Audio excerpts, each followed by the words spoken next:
ఇచ్చారు which we can easily do. మనం ఇవి చేయలేమా? చేయగలం. ఇలా చేస్తే మీలో ఎంతో మంది చార్లీ కర్క్స్ లేవచ్చు. Okay, and also Charlie Kirk ఎక్కడ ఎప్పుడు ఏ విషయానికి భయపడలా. బైబిల్ ఏదైతే చెప్తుందో దాన్ని చెప్పడానికి ఎప్పుడు ఎక్కడ ఎంత మందిలో నిల్చోబెట్టినా ఆయన ఎప్పుడు భయపడలేదు. That is the way we should be. మనం ఎప్పుడు పీపుల్ని ప్లీజ్ చేయడానికి ట్రై చేస్తూ ఉంటాం కదా. We shouldn't try to please people అనమాట. పీపుల్ని ప్లీజ్ చేస్తే ఓన్లీ ఆ ప్రెజెన్స్లో మనం హ్యాపీగా ఉంటాం, కానీ గాడ్ దగ్గర ఉండం. మన డార్కర్ సైడ్ కూడా గాడ్కి తెలుసు. మనం ఎప్పుడు ఫ్రెండ్స్ దగ్గర కానీ మన రిలేటివ్స్ దగ్గర కానీ ఎంతసేపు మనం ఎంత గుడ్గా ఉన్నామని యాక్ట్ చేయడానికి ట్రై చేస్తాం, కానీ మన డార్కర్ సైడ్ ఎవరికి తెలుస్తుంది?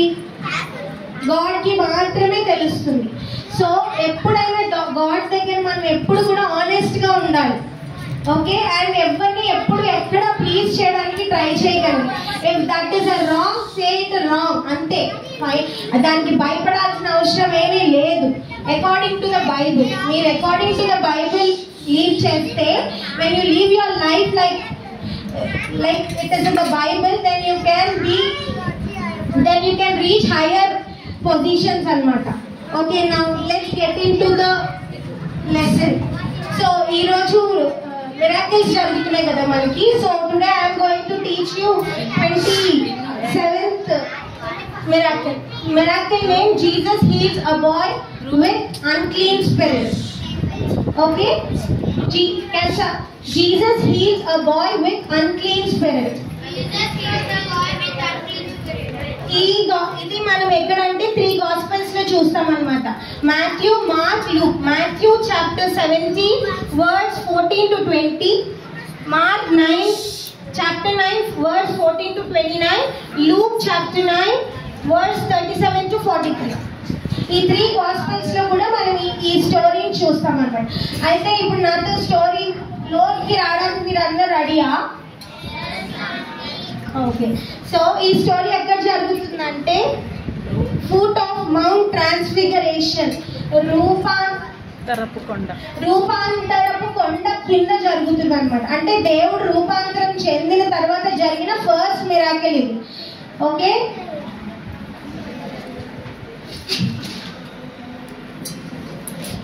అక్కడ ఒక క్రౌడ్ ఉంటుంది అనమాట. ఆ ఫుట్ ఆఫ్ ద మౌంటైన్ దగ్గర ఒక క్రౌడ్ ఉంటుంది. ఆ క్రౌడ్ అంతా ఏం చేస్తూ ఉంటారంటే, ఆ క్రౌడ్ లో ఒక ఫాదర్ వాళ్ళ సన్ కోసం చాలా వరి అవుతా ఉంటాడు అనమాట. ఏంటి సన్ అంటే, సన్ సిక్ గా ఉన్నాడు. అతను సిక్ గా మాత్రమే కాదు, అతను ఒక ఉంటుంది అనమాట. ఆ క్రౌడ్ లో ఒక పర్సన్, ఒక ఫాదర్ వాళ్ళ సన్ కోసం ఏడుస్తూ ఉంటాడు అనమాట. ఇప్పుడు మనకు కూడా ఏదైనా ఫీవర్ కానీ కొంచెం ఏదైనా బాగా దెబ్బ తగిలి మనం సిక్ గా ఉంటే మన పేరెంట్స్ బాధపడుతూ ఉంటారు కదా. అలాగే వాళ్ళ ఫాదర్ కూడా ఆ సిక్ సన్ కోసం బాధపడుతూ ఉంటారు. ఆ సన్ సిక్ అవ్వడం మాత్రమే కాదు, ఆ సన్ కి ఈవిల్ స్పిరిట్ తో బాధపడుతున్నాడు అనమాట. అంటే అతనిలో ఈవిల్ స్పిరిట్ ఉండింది అనమాట. అయితే అతను ఫస్ట్ అక్కడ డిసైపుల్స్ కనిపిస్తే వాళ్ళ దగ్గరికి వెళ్తాడు అనమాట. See, who did the father ask first for help? The disciples. ఆయన డిసైపుల్స్ దగ్గరికి వెళ్ళి, ఇట్లా మా బాబుకి సిక్ గా ఉన్నాడు చాలా కాలం నుంచి, can you please heal him అని అడుగుతారు. అడిగినప్పుడు వాళ్ళు కూడా ఎంత దేవుడితో ఉన్నా కానీ వాళ్ళు కూడా మనలాంటి మనుషులే కదా. సో దే కుడెంట్ హీల్ అనమాట. They couldn't heal him. Next అప్పుడు నేను చెప్పాను కదా, మౌంట్ ట్రాన్స్ఫిగరేషన్ కింద ఈ దేవుడు వస్తాడనమాట. జాన్, పీటర్, జేమ్స్ తో కలిసి వస్తాడనమాట. అలా వచ్చిన టైంలో వెంటనే ఆ ఫాదర్ జీసస్ క్రైస్ట్ ని చూసి, టీచర్ నేను మీ దగ్గరికి వస్తున్నాను, ఎందుకంటే మా బాబుకి చాలా ప్రాబ్లంగా ఉంటుంది, మీరే హీల్ చేయాలి. నేను మీ డిసైపుల్స్ని అడిగాను, but they couldn't heal him, కానీ మీరైనా హీల్ చేస్తారా అని అడుగుతాడు అనమాట. అడిగితే మన జీసస్ కి అన్నిటి మీద పవర్ఫుల్ పర్సన్ కదా జీసస్, అన్నిటి మీద ఆయనకి పవర్ ఉంది కదా. సో ఆయన దగ్గరకు వచ్చి అడుగుతాడు అనమాట. అలా అడిగినప్పుడు జీసస్ చెప్తాడు, bring that boy to me అని అడుగుతాడు అనమాట. Bring that boy to me అనగానే ఆ బాబుని తీసుకొస్తాడు అనమాట. ఆ బాబుని తీసుకొచ్చిన వెంటనే ఆ బాబులో ఉన్న ఈవిల్ స్పిరిట్ ఏదైతే ఉందో ఆ బాబుని కింద పడేస్తుంది. ఫిట్స్ లాగా వచ్చి నోట్లో నుంచి ఫోమ్ వస్తుంది అనమాట. అంటే అతను కింద పడిపోతాడు. ఎందుకు? ఆ ఈవిల్ స్పిరిట్ దేవుడిని చూసి భయపడింది కాబట్టి అతను కింద పడిపోతాడు అనమాట. అప్పుడు దేవుడు అడుగుతాడంట, do you believe something will happen అని దేవుడు ఆ ఫాదర్ని అడిగితే, yes Lord I believe but help my unbelief అంటాడంట. అంటే నేను బిలీవ్ చేస్తున్నాను కానీ నాకు కొన్ని డౌట్స్ ఉన్నాయి అన్నట్టు కొంచెం కొన్నిసార్లు ఇది నిజంగా అవుతుందంటావా అని మనం కూడా డౌట్ చేస్తాం కదా. బట్ అతను అది కూడా దేవుడి దగ్గర ఆనెస్ట్ గా ఒప్పుకున్నాడు. నేను బిలీవ్ చేస్తాను కానీ కొంచెం నాకు డౌట్ గా ఉంది అని చెప్పి అతను చెప్తాడనమాట. అప్పుడు దేవుడు అంటాడు, నీ విశ్వాసం బట్టి అది జరుగుతుంది అని అంటాడు అనమాట. అయితే దేవుడు ఆ బాబు దగ్గరికి వెళ్ళి దేవుడు ఏం చేస్తాడంటే కమాండ్ చేస్తాడనమాట. ఏమని కమాండ్ చేస్తాడు? He commanded the bad spirit to leave the boy. అప్పుడు ఆ స్పిరిట్ ఆ బాయ్ నుంచి వెళ్ళిపోమని దేవుడు కమాండ్ చేస్తాడు. దేవుడి వాక్కులో శక్తి ఉంది, దేవుడి చేతిలో శక్తి ఉంది, దేవుడి ఉమ్ములో శక్తి ఉంది, దేవుడి చూపులో శక్తి ఉంది. What not everything, God is very powerful God కదా. సో అప్పుడు నెక్స్ట్ వెంటనే ఏమవుతుందంటే ఆ బాబు మళ్ళీ ఇలా షేక్ అయిపోయి పడిపోతాడు అనమాట. యాజ్ ఇఫ్ చనిపోయినట్టు పడిపోతాడు. అప్పుడు అందరూ అక్కడ ఉన్న క్రౌడ్ అంతా ఆస్టప్ అయ్యి అమ్మో ఏమైంది అని చూస్తూ ఉంటారు. దేవుడు చిన్నగా ఆ చేతిని పట్టుకొని ఆ బాబు చేతిని పట్టుకొని లేపుతాడు. మేబీ అప్పుడు వాళ్ళందరూ చాలా హ్యాపీగా ఫీల్ అయి ఉంటారు కదా, ఆ ఫాదర్ ఆ సన్ అంటే వాళ్ళలో ఉన్నది. అయితే దేవుడు అడుగుతాడు అనమాట, ఎన్ని సంవత్సరాల నుంచి ఈ ఈవిల్ స్పిరిట్ ఇతనిలో ఉంది అంటే చిన్నప్పటి నుంచి ఉంది అని చెప్తాడు. అంటే అప్పుడప్పుడు ఇతను డిస్ట్రాయ్ చేసుకోవడానికి చాలా ట్రై చేస్తూ ఉంటాడు. తనని తను హర్ట్ చేసుకోవడానికి ఆ ఈవిల్ స్పిరిట్ వల్ల హర్ట్ చేసుకోవడానికి ట్రై చేస్తూ ఉంటాడు. అంటే అతను ఫైర్లోకి వెళ్ళిపోవడం, వాటర్లో దూకేయడం అలాంటివి చేస్తూ ఉండేవాడు. అలా చెప్తాడు అనమాట. అప్పుడు దేవుడు ఈ పర్సన్ని హీల్ చేశాక వాళ్ళిద్దరూ హ్యాపీగా ఫీల్ అయి ఉంటారు. ఆ తర్వాత ఏం జరుగుతుందంటే దేవుడు అప్పుడు డిసైపుల్స్ ఆయన దగ్గరకు వచ్చి, అయ్యా మేము కూడా చేశాం కదా కానీ మేమెందుకు హీల్ చేయలేకపోయామని అడుగుతారనమాట. అప్పుడు దేవుడు ఏం సమాధానం చెప్తాడంటే, ఇది నీకు ఆవగించంత విశ్వాసం ఉంటే కొండనైనా కూడా నువ్వు కదిలించగలవు. నువ్వు ఇక్కడ నుంచి you can move the mountain from here to their అని చెప్తాడు. అంటే నీలో విశ్వాసమే క్రియల్ని జరిగిస్తుంది అని దాని మీనింగ్. సో దేవుడు ఏం చెప్తాడు, మీరు ఫాస్టింగ్ ప్రేయర్స్ లో this comes out only by prayer and fastings వల్ల మాత్రమే దిస్ మిరాకిల్స్ విల్ హ్యాపెన్ అన్నట్లు దేవుడు చెప్తాడు. ఎందుకంటే దేవుడు 40 days ఫాస్ట్ చేసి వచ్చిన తర్వాత కదా ఇది జరిగింది. ఆయనలో శక్తితో ఆయన నింపబడ్డారు. అలాగా మనం కూడా ఫాస్టింగ్స్ అవి చేస్తూ ఉంటే, ఫాస్టింగ్స్ చేసుకుని ప్రేయర్స్ చేస్తూ ఉంటే మనం కూడా మన లైఫ్ లో మిరాకిల్స్ ని చూడొచ్చు. అంటే అది కూడా మనం ఆనెస్ట్ గా అడగాలి. మనం ఎంతసేపు ఫాస్టింగ్ చేసేసి వాడు ఉండకూడదు, వాడికి రాకూడదు, ఫస్ట్ టైం నాకే రా, ఇలా కాదు. వాళ్ళ సంగతి మనకు కాదు, మన గురించి మనం న్యాయంగా అడగాలి. అలా అని పెద్దవి కాదు. మనకి ఎంతవరకు కావాలో దేవుడికి అన్నీ తెలుసు. What we need and what time we need అన్నది కూడా దేవుడికి తెలుసు అనమాట. అయితే మనం ఈ లెసన్ నుంచి ఏం నేర్చుకుంటున్నామంటే, faith plus prayer are powerful. Faith and prayer రెండు కలిస్తే it will be the powerful weapon you can ever have in your life. మీకు ఇంకా ఏ ఆటం బాంబ్ అవసరం లేదు, ఏది అవసరం లేదనమాట. This is the powerful weapon you can carry with you. ఇది వద్దు అని ఎవ్వరు ఎక్కడ ఏ మిషన్ కూడా డిటెక్ట్ చేయలేదు. ఇప్పుడు మీరు ఒక బాంబ్ తీసుకొని ఒక మాల్ లోపలికి వెళ్ళారనుకో, వెళ్ళిస్తారా? మాల్ లోపలికి వెళ్ళేవారు కదా. అదే ఇప్పుడు ఫెయిత్ ప్రేయర్తో వెళ్ళారనుకో, మిమ్మల్ని ఎవరైనా ఆపుతారా? ఎక్కడైనా ఆపుతారా? అసలు ఎవరైనా ఆపగలరా? That makes you more powerful అనమాట. అందుకనే you should always be filled with faith and prayers. And next, Jesus has authority over all evil. ఆయనకి ఈ సర్వ భూమి మీద ఆయనకి హక్కులు ఉన్నాయి. He has power on everything. Even evil spirits మీద కూడా ఆయనకి పవర్ ఉంటుంది కదా. అలా even a small faith like mustard seed can do make big miracle. ఇది మనం మాథ్యూస్ లోనే చూస్తాం కదా, చిన్న ఆవగింజంత విశ్వాసము will make that mountain move from here to their అని. అంత విశ్వాసం అంటే మస్టర్డ్ సీడ్ చూడడానికి ఎంత ఉంటుంది? చాలా చిన్నగా ఉంటుంది. Can anyone break that? ఆ ఒక్క సింగిల్ మస్టర్డ్ సీడ్ ఎవరైనా బ్రేక్ చేయగలరా? ఒక్క సీడ్ని బ్రేక్ చేయడం కష్టం. అలాగే మీరు అంత చిన్న ఫెయిత్తో ఉంటే మీరు మీ లైఫ్లో గ్రేటెస్ట్ రిజల్ట్స్ చూడగలరు. Now moving on to the next lesson. God మన చిన్న చిన్న నీడ్స్ ని కూడా ఆయన అర్థం చేసుకొని హీ ప్రొవైడ్స్ అస్ అని చెప్పడానికి దిస్ ఇస్ వన్ మిరాకిల్ అన్నమాట. మిరాకిల్ నేమ్ వచ్చేసి temple tax paid with the coins found in fish mouth. Can you repeat with me? Temple tax paid with coins found in fish mouth. ఈ miracle ని మనం ఎక్కడ చూస్తామంటే gospel Matthew chapter 17 verse 24 to 27. Can you repeat with me? Matthew chapter 17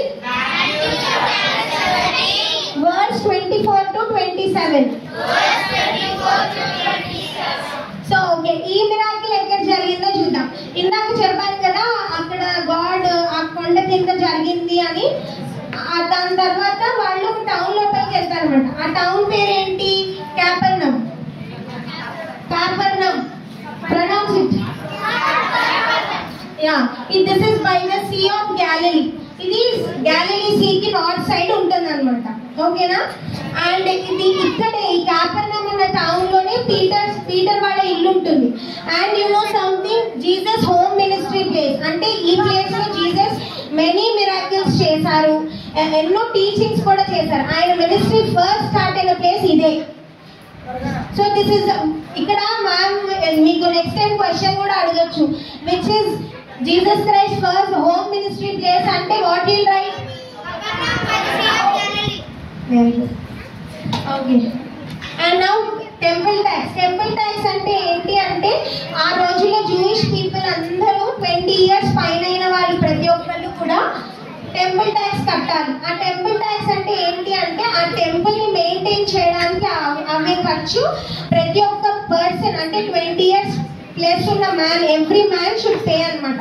every year కి ఎంత pay చేయాలి అంటే వాళ్ళు ½ shekel పే చేయాలి. ఎంత పే చేయాలి? Okay, ½ shekel is equal to 2 drachmas. ½ shekel is equal to 2 drachmas. Come on, repeat. Drachma అంటే ఏంటి అంటే ఏన్షియంట్ గ్రీస్ కరెన్సీ అన్నమాట. Ancient Greece currency. ఓకే, ఇది ఈ 2 drachmas అంటే ఏంటంటే ఒక యావరేజ్ వర్కర్ ఒక 2 రోజుల సంపాదన అన్నమాట ఈ 2 drachmas అన్నది. ఈ 2 drachmas ఎవ్రీ ఇయర్ ప్రతి man who is above 20 years should pay as a temple tax in Capernaum. అయితే అక్కడ నుంచి అది జరిగాక వస్తారనమాట. ఆ మిరాకిల్ జరిగాక దేవుడు ఈ టౌన్ లో వీళ్ళందరూ వస్తారు. అయితే పీటర్ దగ్గర కొంతమంది ట్యాక్స్ కలెక్టర్స్ వస్తారనమాట. ట్యాక్స్ కలెక్టర్స్ వచ్చి వాళ్ళు అడుగుతారనమాట, మీ టీచర్ కూడా ట్యాక్స్ పే చేస్తాడా అని అడుగుతారనమాట. అలా the tax collector came to Peter and asked, does your teacher pay the temple tax? అప్పుడు పీటర్ ఏమో చాలా స్ట్రాంగ్ గా yes my master will pay అని చెప్తాడనమాట. అతను అడగలేదు దేవుణ్ణి, కానీ చాలా స్ట్రాంగ్ గా అతను ఏమనుకుంటాడు, నేను దేవుణ్ణి డిఫెండ్ చేయాలి అని చెప్పి అనుకొని అతను చెప్తాడనమాట. అయితే నేను మీకు ఆల్రెడీ చెప్పాను కదా, ఒక పర్సన్ కి ఎంత ట్యాక్స్ పే చేయాలని చెప్పాను? ½ shekel పే చేయాలి. That is equal to how many drachmas? What is drachma? Okay, అయితే ఈ ఇన్సిడెంట్ తర్వాత పీటర్ లోపలికి వస్తాడనమాట. అయితే పీటర్ మాట్లాడకంటే ముందే దేవుడు గమనించి దేవుడు అడుగుతాడనమాట. అయితే ఎక్కడైనా కింగ్స్ పిల్లలు ట్యాక్స్ కడతారా అని అడుగుతారు. ఇప్పుడు మీ ఫాదర్ ఒక గోల్డ్ షాప్ ఉంది అనుకున్నాం ఫర్ ఎగ్జాంపుల్. మీరు వెళ్ళి గోల్డ్ షాప్ లో అక్కడ అన్ని కనుక్కొని రేట్ ఎంత అన్ని కనుక్కొని తెచ్చుకుంటారా, లేకపోతే డాడీ నాకు ఇది నచ్చిందని వెళ్ళి తెచ్చేసుకుంటారా? తెచ్చేసుకుంటాం కదా. అంటే వాట్ డస్ దట్ మీన్ అంటే మనం ట్యాక్స్ పే చేయక్కర్లేదు అంటే వాళ్ళు పే చేయక్కర్లేదు, ఎందుకంటే దట్ ఈస్ గాడ్స్ హౌస్ కదా, ఆయన దేవుని కుమారుడు కదా, ఆయన పే చేయాల్సిన నీడ్ లేదు. కానీ దేవుడు అయినా కూడా he still chaas to pay the tax. ఎందుకు ఎందుకు అంటే ఆయన ఒక ఎవ్వరూ కంప్లైంట్ చేయకూడదు అని ఆయన ఒక ఎగ్జాంపుల్ గా మనందరికీ ఉన్నారు. మనము ఇండియాలో we are living a country name India కదా, మనం ఇక్కడ ఉన్న రూల్స్ అన్ని పాటించాలి కదా. అలాగా ఆ ఎగ్జాంపుల్ దేవుడు సెట్ చేయడానికి దేవుడు ఇది నేను కూడా కడతాను అని చెప్తారనమాట. ఏం చెప్తారు చూడండి. So no one would complaint to set as an example to obey the rules అని. అంటే మనము ఈ ఇండియాలో ఇప్పుడు ఈ ఇండియా కంట్రీలో మనం ఉన్న రూల్స్ అన్ని ఫాలో, కానీ డూ ద రైట్ థింగ్. ఏదైతే రైట్ థింగ్ అవుతుందో దాన్ని మాత్రం మనం ఖచ్చితంగా we have to follow.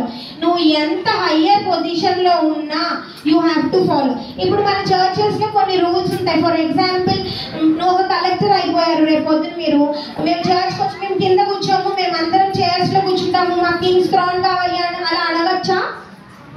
We are all equal before God కదా. That's what. అలాంటి ఎగ్జాంపుల్ దేవుడు తనని తాను ఎంత తగ్గించుకున్నాడు అని చెప్పడానికి ఇది ఒక బెస్ట్ ఎగ్జాంపుల్. అయితే దేవుడు చెప్తాడు పీటర్ తోటి, go to the lake of Galilee, ఆ సీ ఆఫ్ గలిలీ దగ్గరికి వెళ్ళి త్రో యువర్ ఫిషింగ్ లైన్. ఆ ఫిషింగ్ లైన్ ని విసిరినాక ఆ ఫిషింగ్ లైన్ లో పడిన ఫస్ట్ చేప నోట్లో ఒక కాయిన్ దొరుకుతుంది. ఆ కాయిన్ తో నువ్వు వచ్చి పే చేయి అని అడుగుతా, నువ్వు వచ్చి ట్యాక్స్ పే చేయొచ్చు అని చెప్తాడు. అప్పుడు అదే మనం అయితే అవునా ప్రభువా, అవునా దాంట్లో దొరుకుతుందా, అవునా దొరుకుతుందంటావా, అంత దొరుకుతుందా, ఇంత, ఇలా అన్ని క్వశ్చన్స్ చేస్తాం. బట్ పీటర్ ఏం క్వశ్చన్ చేయకుండా సింపుల్ గా ఒబీడియన్స్ తో ఆయన మాటలు నమ్మి వెళ్ళాడు. అప్పుడు ఆయన అక్కడికి వెళ్ళి అది ఫిషింగ్ లైన్ విసిరాడు అనమాట. ఆ వల విసిరినాక దాంట్లో గ్యాలం విసిరినాక దొరికిన ఫస్ట్ ఫిష్ ఒక ఫిష్ దొరుకుతుంది. ఆ ఫిష్ నోట్లో దొరికితే ఆయనకి 1 షెకెల్ దొరుకుతుంది. మనం ఎంత కట్టాలి ఒక పర్సన్ కి? సో ఇప్పుడు ½ షెకెల్ అంటే మనకి ఇక్కడ దొరికింది 1 షెకెల్ దొరికింది అంటే 2 మెంబర్స్ కి ట్యాక్స్ కట్టచ్చు. అంటే ఎవరెవరికి?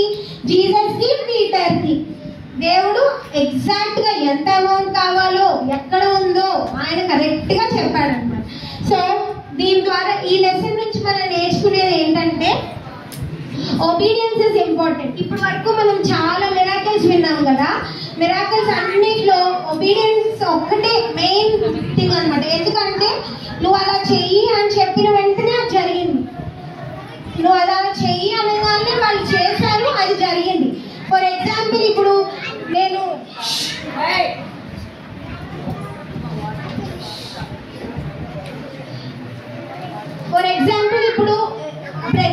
ప్రతి ఒక్క మిరాకిల్ లో కూడా అలాగే జరిగింది కదా. ఇప్పుడు దేవుడు ఇది మీరు అక్కడికి వెళ్ళి మీ ఐస్ వాష్ చేసుకోండి, లేకపోతే నేను చెప్పిన మిరాకిల్ వెళ్ళి అక్కడ నన్ను మ్యాట్ పట్టుకొని నడు అనగానే అతను ఒబీడియన్స్ తో నడిస్తేనే కదా ఆ మిరాకిల్ జరిగింది.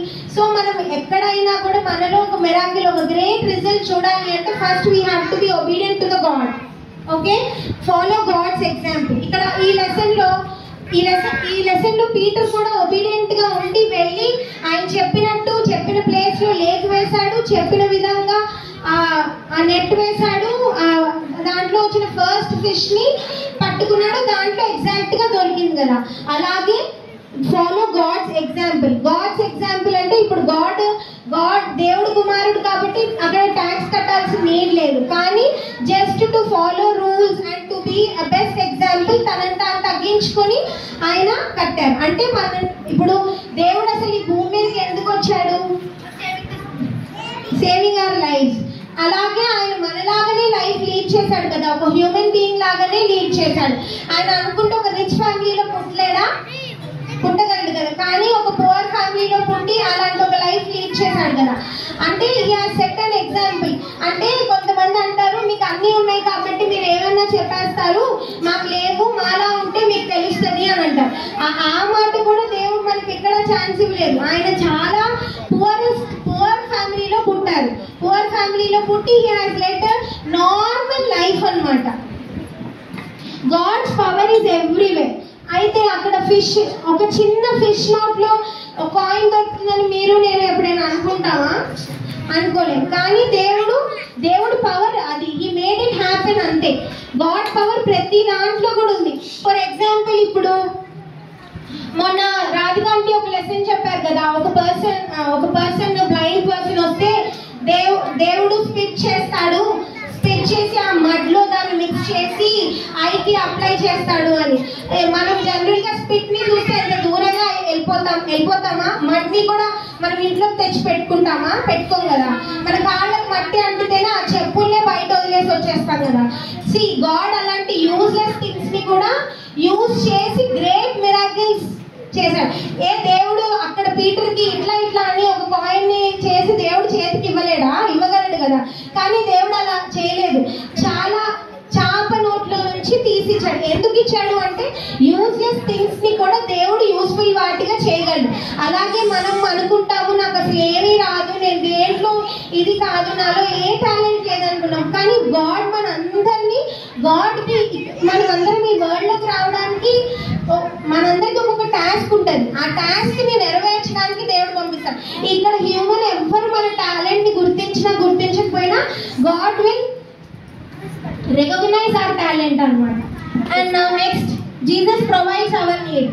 ఇక్కడ దేవుడు ఇప్పుడు దాకా మనం చూసిన హీలింగ్స్ అన్ని ఎలాంటి, ఇప్పుడు చూసిన మిరాకిల్స్ అన్ని హీలింగ్స్ రిలేటెడ్ చూసాం కదా. కానీ అక్కడ తనకు కావాల్సింది ఎంత? పీటర్ కి 1 షెకెల్ కావాలి. దేవుడు అతని నీడ్ అది చాలా చిన్న థింగ్. ఇప్పుడు వేరే వాళ్ళని వెళ్ళి అడగచ్చు, కానీ దేవుడు అలాంటి చిన్న థింగ్స్ ని కూడా ఆయన తీర్చాడు. అంటే God will always provide our needs అన్నమాట. Jesus knows everything. మన గురించి ప్రతిదీ తెలుసు. ఇక్కడ లాస్ట్ స్టోరీలో నేను చెప్పాను కదా, ఫాదర్ వెళ్ళి ఆనెస్ట్ గా నేను నమ్ముతున్నాను కానీ నాకు కొంచెం డౌట్ ఉంది. అలాగా మీరు మీ డార్కర్ సైడ్ కూడా దేవుడికి తెలుసు. మీరేం చేస్తారంటే దేవుడా అని నటించాలని ట్రై చేయదు. మీరు ఆనెస్ట్ గా దేవుడి దగ్గర, దేవుడా నాకు ఈ విషయంలో విశ్వాసం రావట్లేదు, నమ్మకం కుదరట్లేదు, నాకు హెల్ప్ చేయని మీరు అడిగితే దేవుడు ఖచ్చితంగా మీకు హెల్ప్ చేస్తారు. So God has power on each and everything. రేపు కంటిన్యూ.